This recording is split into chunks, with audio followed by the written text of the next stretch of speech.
Hello, my name is Denise Dillenbeck, and I am the concertmaster of the Yakima Symphony Orchestra. I'm here to tell you a little bit today about what it's like performing as a soloist.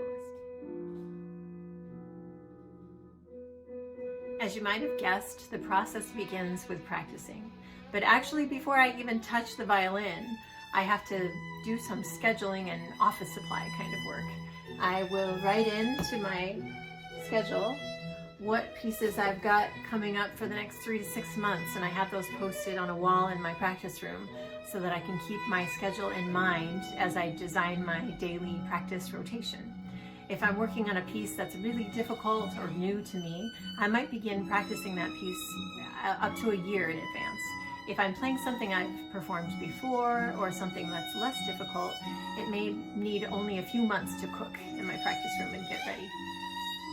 It definitely is important to practice with the metronome to get something performance ready.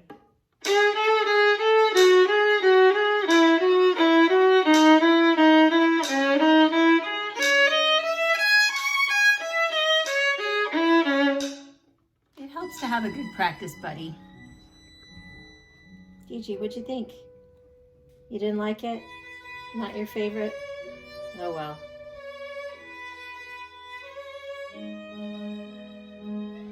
Another aspect of getting ready to perform as a soloist is wardrobe. I think of what I'm wearing on stage as a costume that somehow will bring out aspects of the music that I'm playing, and I like to choose carefully to make sure my costume is appropriate for the piece.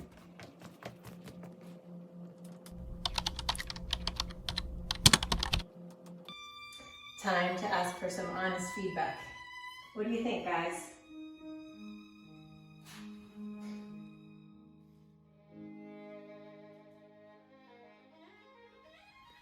So another place that I start spending time in my preparation for playing a solo with orchestra, almost as soon as I start practicing the piece, is research.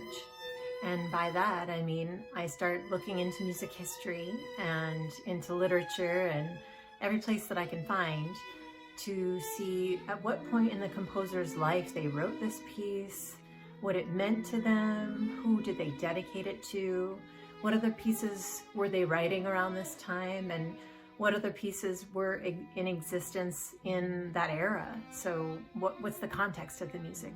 All of those things will help inform my decisions that I make about how I choose to interpret the piece, and whether, for instance, I think really romantically about it, or whether I change my bow strokes and vibrato to have more of a classical sound. Research is super important and pretty fun too. Sometimes you find out things you would never have guessed about a piece and a composer at that stage.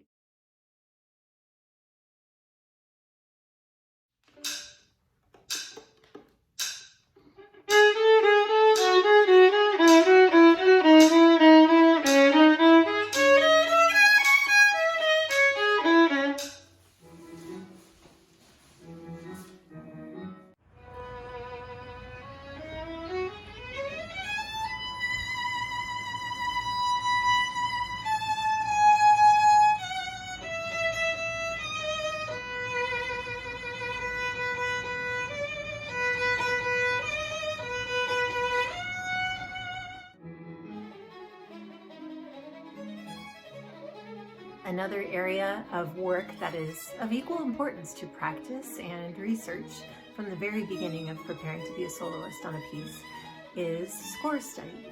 Score study is when you get not only your own individual solo part, but you have all of the notes that all the orchestra plays. You have the score for what the orchestra is doing.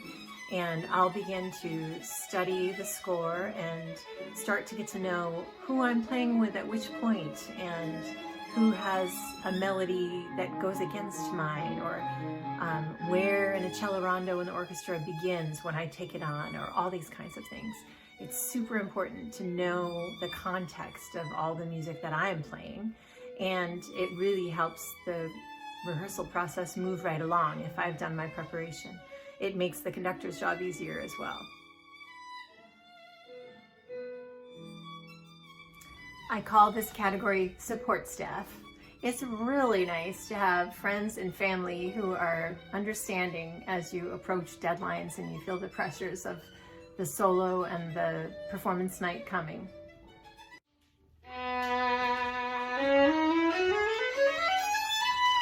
Madame? Thank you.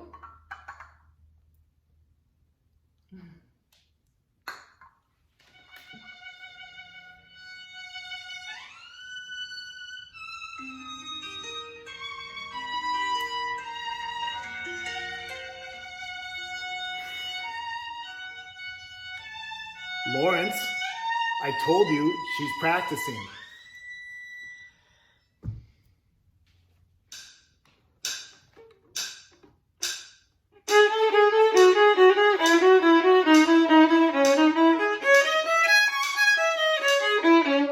Can we go a little bit faster?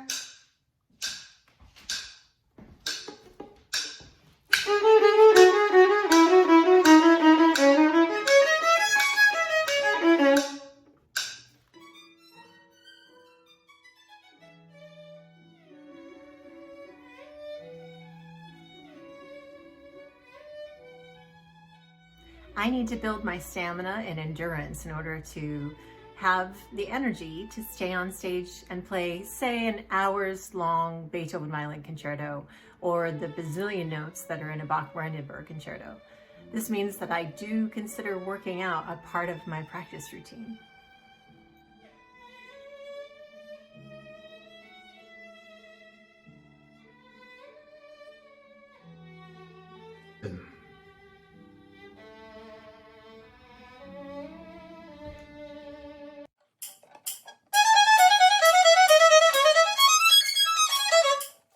How'd you like that piece, Molly?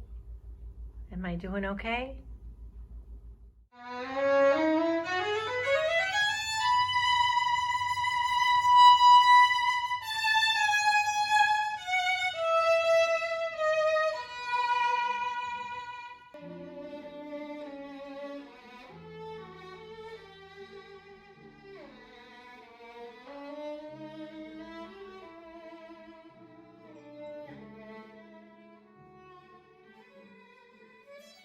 One, two, three, four. No. Faster. I miss Lawrence.